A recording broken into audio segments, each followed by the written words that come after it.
vous pouvez attirer l'attention mais sans pouvoir fidéliser. Aujourd'hui, je vais vous montrer comment utiliser la pyramide de Maslow pour créer une offre irrésistible qui va attirer et fidéliser vos clients.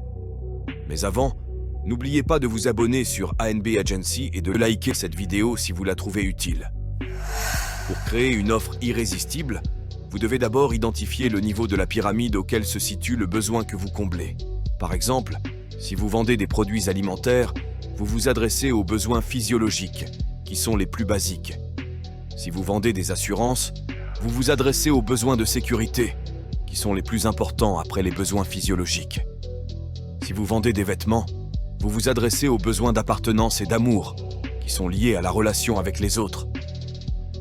Si vous vendez des formations en séduction, vous vous adressez aux besoins d'estime, qui sont liés à la confiance en soi.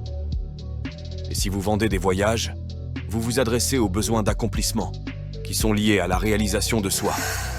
Une fois que vous avez identifié le niveau de la pyramide auquel se situe le besoin que vous comblez, vous devez ensuite le rendre plus spécifique et plus concret.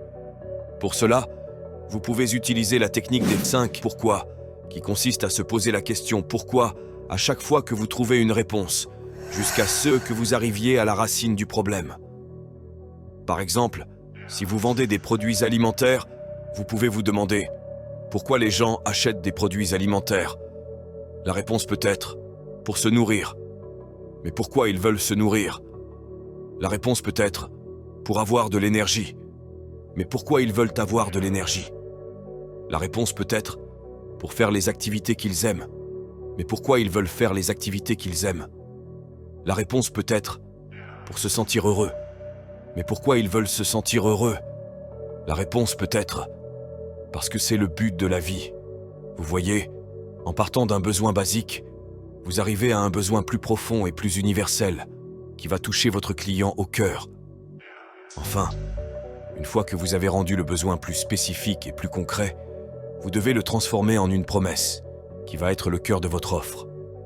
Pour cela, vous devez utiliser des mots qui vont créer de l'émotion, de l'urgence, de la curiosité, de la valeur. Vous devez aussi vous différencier de vos concurrents en mettant en avant ce qui fait votre singularité, votre expertise, votre garantie. Par exemple, si vous vendez des produits alimentaires, votre promesse peut être « Découvrez comment manger sainement et savoureusement sans passer des heures en cuisine, ni dépenser une fortune, et profiter pleinement de la vie. » Vous voyez, cette promesse répond au besoin de se nourrir, mais aussi au besoin de se sentir heureux, qui est le vrai besoin de votre client. Elle utilise aussi des mots qui vont attirer son attention, comme « découvrez »,« sans »,« ni »,« profiter ». Et elle se distingue des autres offres, en mettant en avant les bénéfices et les avantages de votre produit. Bien sûr, ce n'est pas suffisant. Il faut aussi savoir comment présenter votre offre, comment la délivrer, comment la faire connaître. Mais c'est un bon point de départ qui va vous permettre de capter l'intérêt de votre client idéal et de le convaincre que vous avez la solution à son problème. Si vous voulez en savoir plus, ne manquez pas ma prochaine vidéo où je vous donnerai des exemples concrets d'offres irrésistibles basées sur la pyramide des besoins de Maslow. À très bientôt.